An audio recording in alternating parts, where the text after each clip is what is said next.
Hey everybody, welcome to Season 4, Episode 6 of the Willow Center podcast. I am one of your hosts, Chase Cotton, the Community Director here at the Willow Center in Brownsburg, Indiana, along with my co-host. I'm Mason. I am the Operations Director here at the Willow Center. Thanks so much for tuning in to this episode, whether you are listening on your favorite podcast streaming app or you are watching here on YouTube. So the topic of this month and of this episode is integrity, a very, very important topic, kind of an undercurrent topic because it touches a lot of the other aspects of our lives. And as always, I like to start off with a quote. So this quote is sometimes attributed to the author C.S. Lewis, who, if you're familiar with the Chronicles of Narnia series, that's the author of that series. And he is quoted as saying, "Integrity is doing the right thing, even when no one is watching." I feel like that's kind of like the classical definition that my parents taught me when I was little. I would definitely agree with that. And I'm curious, because I feel like a lot of people have heard that, and sometimes when you hear something so many times, it kind of loses its meaning. Right. How would you redefine integrity in your own words? I feel like Lewis's definition gets pretty close, but I think about integrity a lot about, it has a lot more to do about like your actions than it does just your thought processes, because I've probably been guilty of this, as many are, but I think some people will say they are a person of integrity or will think inside they're a person of integrity, but then their actions don't necessarily align to that. So I think it has a lot more to do with what you do. Something else I say sometimes, and I can't necessarily coin it as original, but like what you do is what you believe. Huh. Because I think that a lot of us have a lot of talk. A lot of us have a lot of things to say. But you know, there's 1,000 other old adages we could throw at this. The proof is in the pudding, et cetera, et cetera. That's kind of how I would. How would you redefine it? If I had to redefine it, I would say integrity is the precursor to courage. Ooh, okay. Tell me more. What do you mean by that? So when I think courage, I think running towards what is correct, courageous, right. Yeah. Like you think of the example of, if it were to be a combat scenario, it's the person running to save other people. That is a courageous act. But I think the reason integrity is the precursor is because to even get there, you have to have a baseline of just, I'm going to do what is right. Right. Which is similar to what C.S. Lewis is saying here. But I think in those split-second scenarios, when people have the option to be courageous, if you don't have that baseline of integrity, then you're going to end up doing something that's self-serving, which I'm not even saying that's bad, because self-serving saves your life. Depending on context, for sure. But I definitely think when you think of somebody courageous, integrity is that baseline. I love that. I feel it takes it to a whole new level. I think what else I hear you saying is that integrity is it has to be a value, right? Like it's not just a topic of conversation. Like it has to be a core value in order for you to practice it regularly. Like you have to believe it's important, right? Yeah, I would definitely agree with that. And I think it's one of the core values that gets skated over a lot. How so? I feel like we often talk, in today's culture, we often talk about love and acceptance, which are so important. Yeah, absolutely. Incredibly important. But I think that we skip over integrity because I feel that there's maybe a moral connection to it. You're like, oh man, I have to live in this certain rigid box to have integrity. But I don't know if that's the case. Yeah. I think there's just, it's living by, being honest and forthright and just doing the best you can. Like being true to your values. Yes. So like maybe your values might differ from here or there, because I know values are very connected and intertwining with our belief systems. And of course we have differing belief systems from those around us, but staying true to those belief systems, staying true to those values, I think, regardless of background and context or identity, that's like kind of the baseline of integrity. Can I give you my baseline for integrity? Sure. So, I came up with this idea. I think I might have mentioned it on here before. I don't know if I have. But my idea of integrity is my minimum yes. Your minimum yes. So here's what I mean by that. I'm very guilty of focusing on how I can do something at the best. Yeah. How I can be the best, or in the courage scenario, how am I going to save the most lives, you know? Uh-huh. But I found that that's kind of unsustainable for me.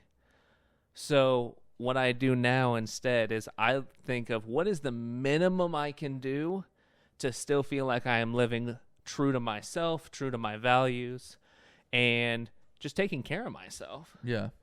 And so a minimum yes for me every day is I have to take my dog on a walk. Okay. That's turned into me exercising every day, because me taking my dog on a walk has made me value my physical health more. And so it's kind of built into more. But when I live without the minimum, my minimum, then that's when I start to feel like, oh man, I'm not doing what is right for me. I like that. I think that's really powerful, man.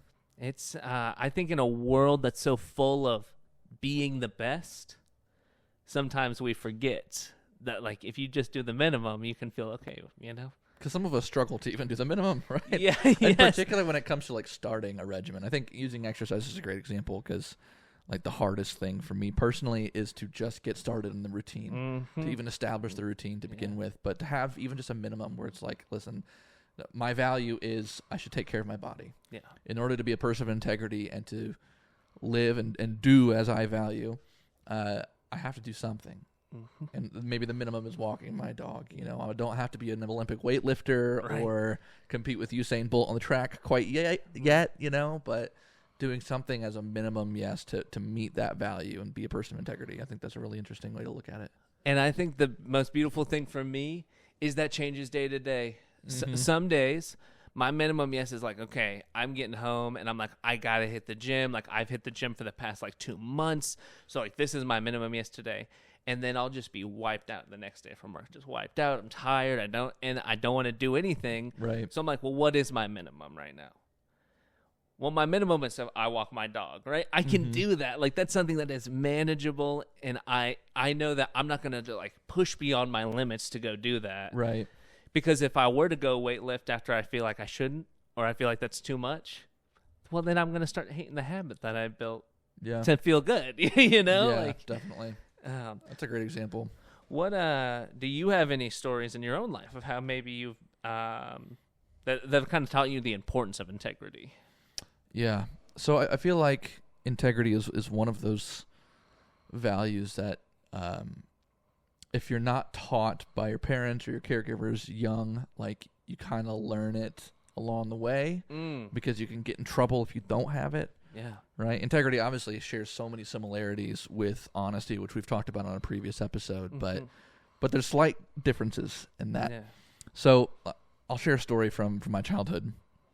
This was in middle school.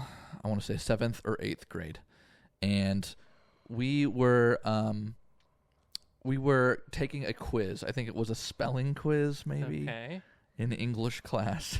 And I felt pulled in 2 different directions by my intention to be a person of integrity. So let me explain. So my best friend was on his way back from a field trip from earlier in the day. Okay. And he did not study for this quiz. And I knew this because we had been hanging out the night before playing PlayStation 2 and not studying. But I studied the morning of, because I didn't have the same field trip that he had. So I knew he was like busy on this field trip, not studying. And so, like, I know he's going to come to class unprepared. And so I was thinking to myself, you know, in the passing period before class, like, how could I help my friend? Because part of being a person of integrity to me was staying true to my value of being a good friend. Yeah.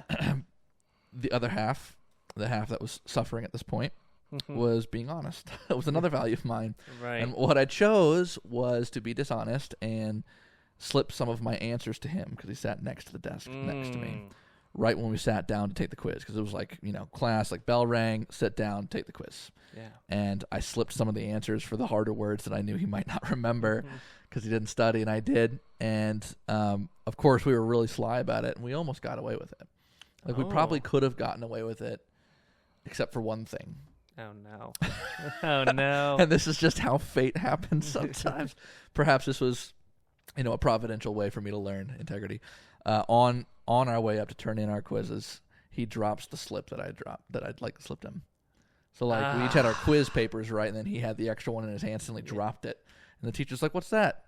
Yeah, bring that here. Bring that up." My friend's name was Dylan. Dylan, if you're watching, I'm sorry for outing you. And of course, she looks over it and sees my chicken scratch scrawled answers on a few of them and how to spell certain words, and she was like, "What's going on here, boys?" I had to own up, right? We were caught red-handed, so I was like, "I'm sorry." I was trying to be a good friend, and help him because I know he didn't get the chance to study as much as I did, and I did the wrong thing. I was dishonest, and I learned that sometimes integrity, sometimes within the context of integrity, you have to choose which values are more important, right? Or which values may sort of subdivide or negatively affect the other if you were to ignore them. Because I feel like in that moment, even though my friend might have felt like I was being a good friend to him, right, I think at the end of the day, we both learned that honesty was the more important value. And when it comes to being young men of integrity, we both should have chosen to be honest. We both learned a lesson that way, I think. So, one of those lessons you learn the hard way, but that's the one that came to mind today. How about you? Well, so I think that it's really interesting, the story you gave, because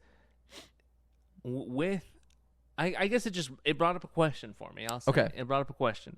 What do you think are the baseline values that really help integrity blossom? Honesty, I think, is definitely one. Yeah. I mean, it almost in my mind, it almost goes honesty, integrity, courage. If I were to build a flow chart. Yeah. Okay. Yeah, I would agree with that assessment. I mean, I think integrity, some of the other values connected to integrity aside from honesty would probably be authenticity. Which I mean, it's almost like honesty of presence is what I would consider authenticity to be. But like being the same person in each room you're in, right, each relationship you're in. Not to say that you don't chameleon code switch a little bit, because some of us have to for whatever context we find ourselves in. But for the most part, you are practicing the same values in any context you're in. Yeah, I think that sort of authenticity is huge. I completely agree with that.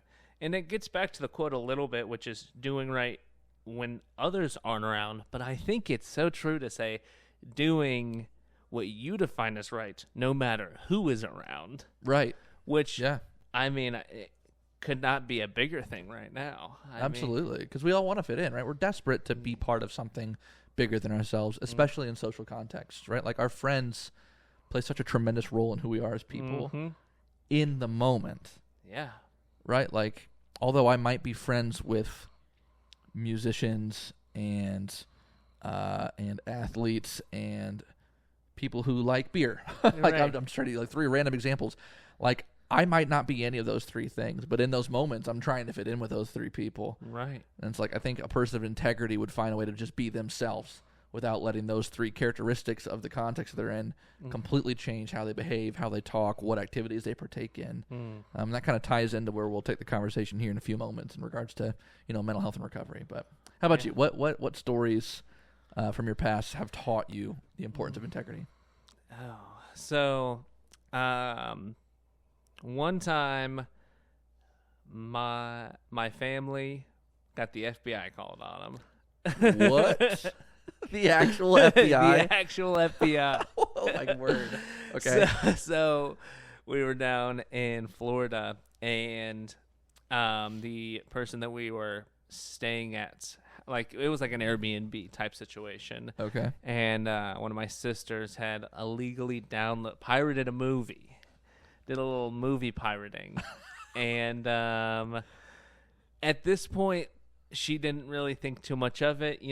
I mean, look at the context right now. People are like, oh, man, you take something from Walmart, it's no biggie. A lot of people think that way. I'm not saying it's right. I'm just saying that's what.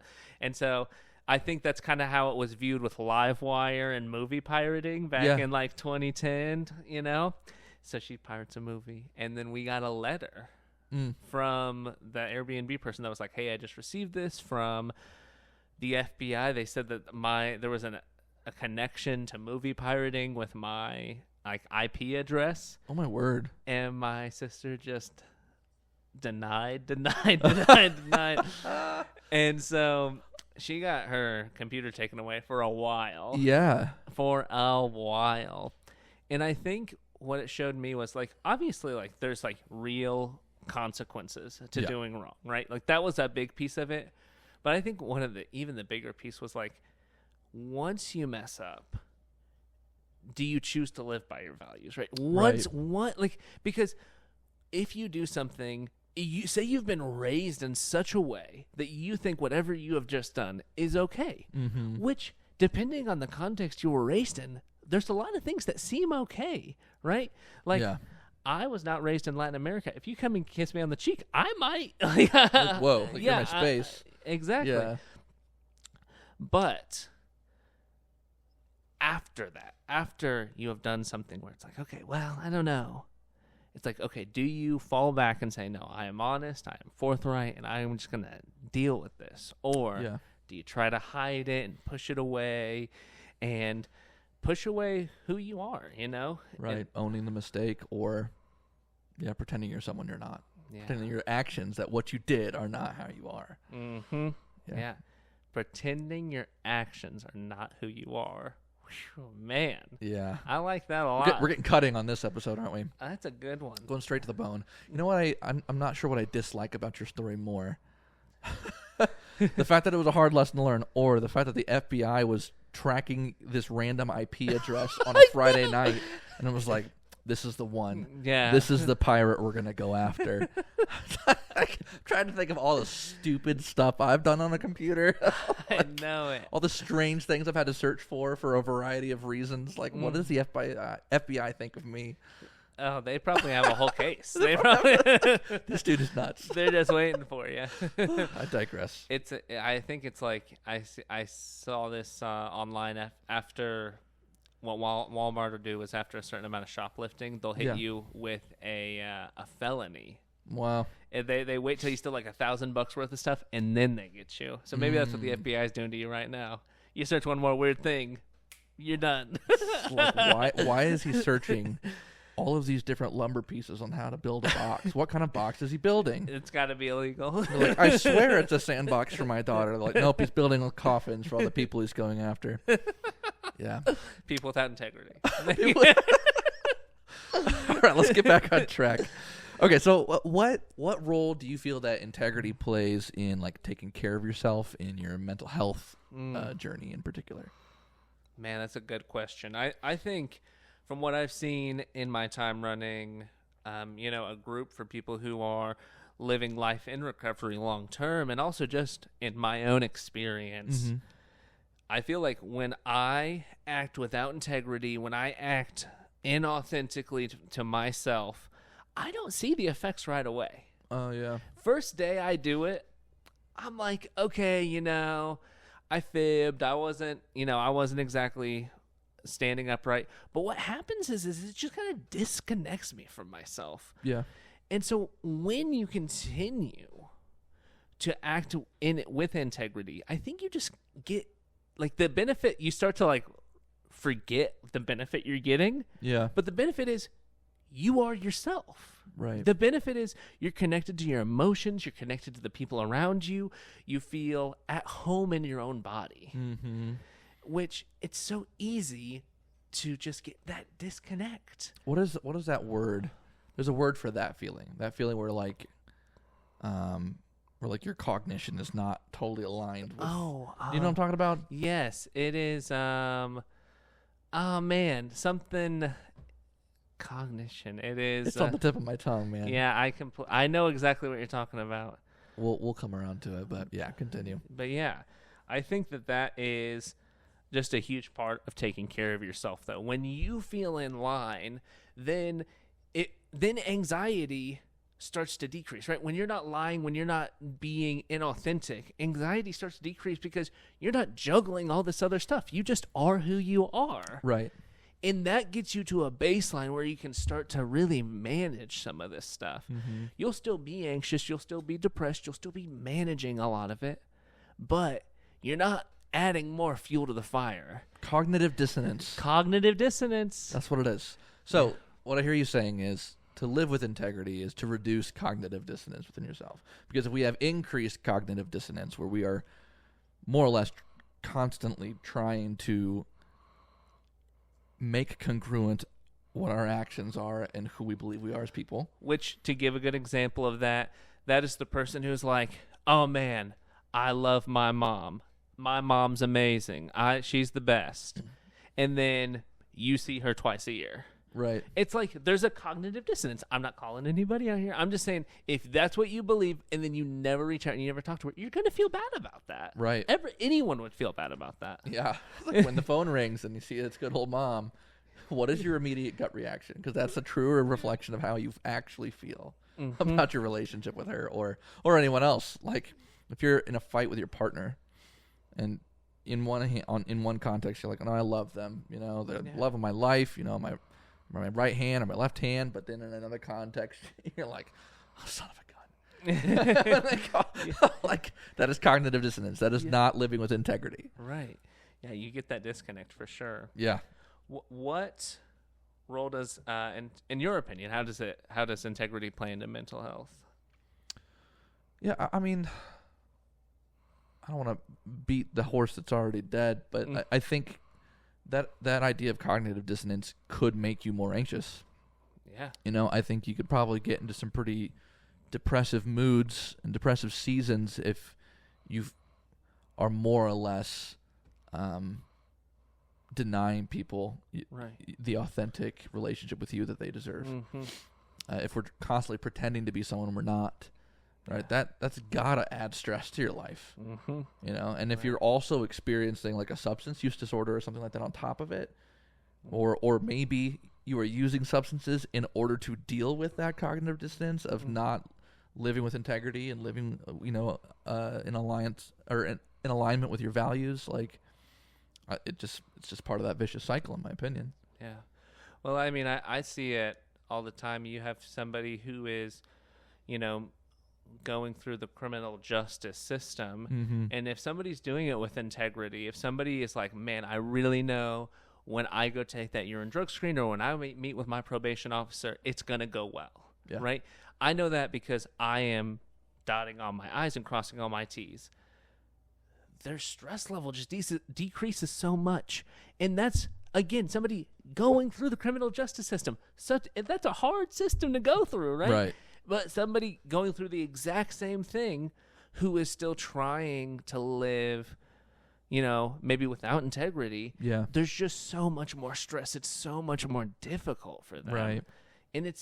And the situations can literally be mirrors. I've seen them be like so similar. Yeah, absolutely. I mean, I think, especially when it comes to long-term recovery, although I've not experienced addiction and recovery myself, and based on what I've observed in our alumni and in our colleagues that have success in that, integrity seems to be a core value of their recovery. Because I think in active addiction there is a lot of dishonesty, there is a lot of misalignment with who you really are. Right. There's a lot of misbelief about your worth and about your value as a human being. There's like all these lies and all of these differences between who you could be, who you are deep down, and like what's been blanketed and shrouded over that person because of the negative experiences, the negative coping skills you developed over time.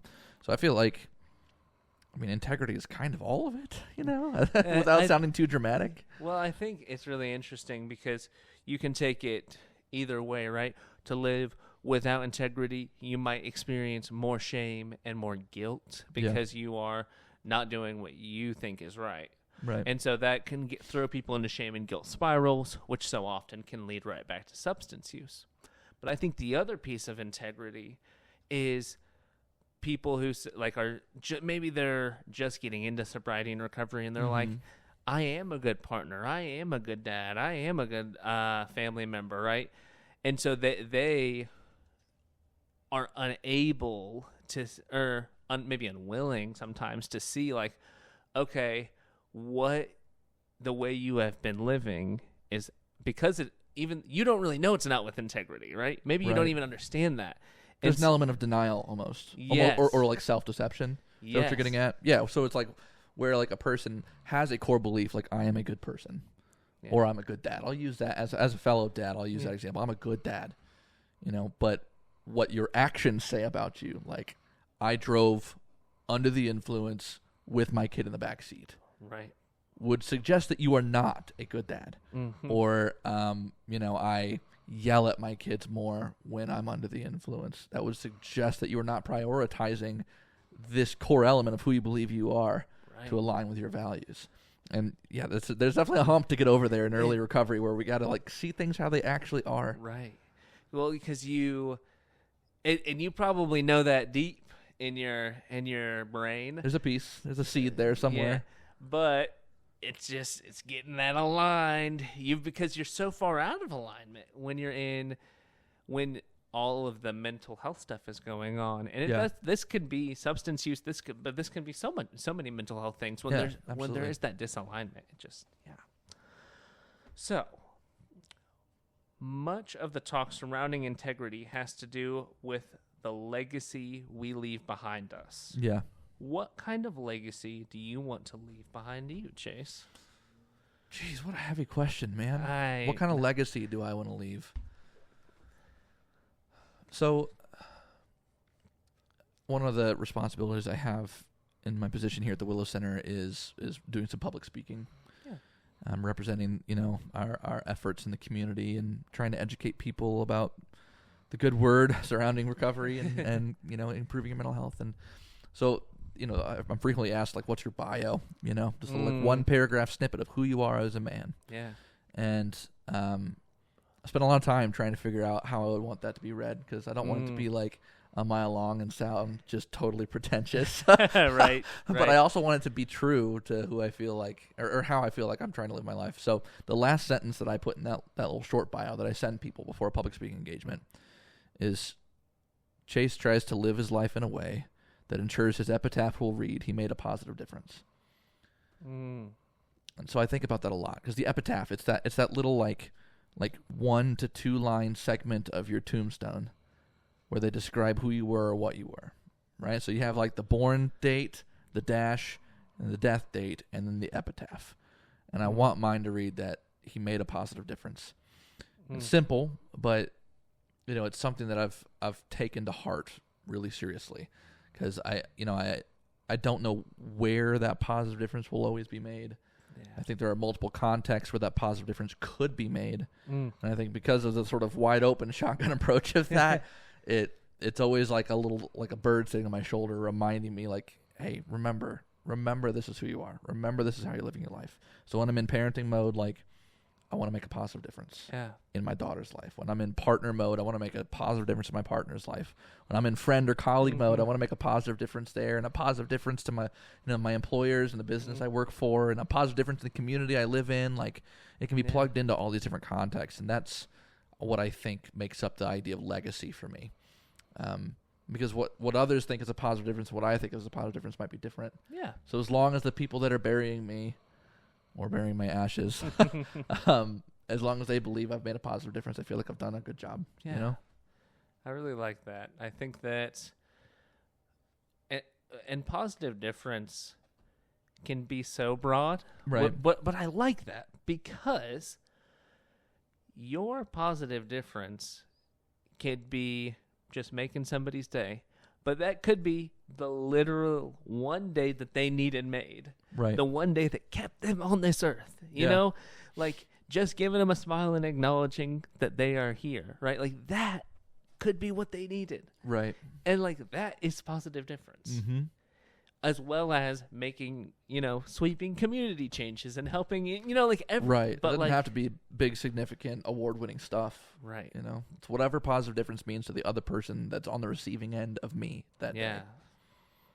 What about you? What do you think your legacy is going to be? What do you want it to be? When I was younger, I really wanted to go get a PhD. I really wanted to shape the minds of young people, and I really wanted to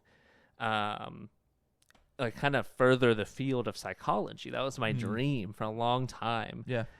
And at some point while chasing that, I kind of had this realization that I can either make a really small impact on the whole world or a really big impact on my world. Yeah. And that's where I really want to stand, right? I want to make, similar to what you were saying, but just kind of put it differently. Yeah. But I just want to make a big impact on the people in my life, right? Like, I don't have any children yet, but my wife and I plan to have children eventually. And, like, I want to be a present father who raises children who can make a difference. Right. I want to be a present partner. I want to be a present coworker. So I guess I just I want to be present. I would be the legacy I want to leave. I want people, when they are in the room with me, to feel connected and cared for, because in that, you have the opportunity to make change. Without presence is the baseline for change. Without presence, you're only changing your own life. Yeah. But with presence, you can change the lives of those around you. Preach. And so I think that is, and that's kind of a value of mine. And so I think that's, in the spirit of integrity, I would vouch for you and say that I believe you are living in alignment with that value, Mason. Well, thank you. I've never not been in a room where I felt like you were giving us 100% of yourself and your attention. So kudos to you. Thank you, Chase. You bet. And you're making a positive difference. Oh, thanks. So that's what a lovely note to end on. Yeah. I needed that encouragement today. That's been episode 6 of season 4. Just ending on a high note. Which I love that. Yeah, we'll be diving into the topic of humility next month in July. That'll be episode 7 of season 4. And humility is just a hard one. Yeah. It's just a hard one. All these topics are hard, but if you haven't caught on yet, we kind of like talking about the hard stuff because it's important to. It's important to evaluate where we're at and do our best to take the next healthiest step in a positive direction. So we invite you to tune in, whether that's here on YouTube or on your favorite podcast streaming app. My name's Chase again. And I'm Mason. We work for the Willow Center in Brownsburg, Indiana. Thank you so much for tuning into this episode. Until the next one, please take care of yourselves.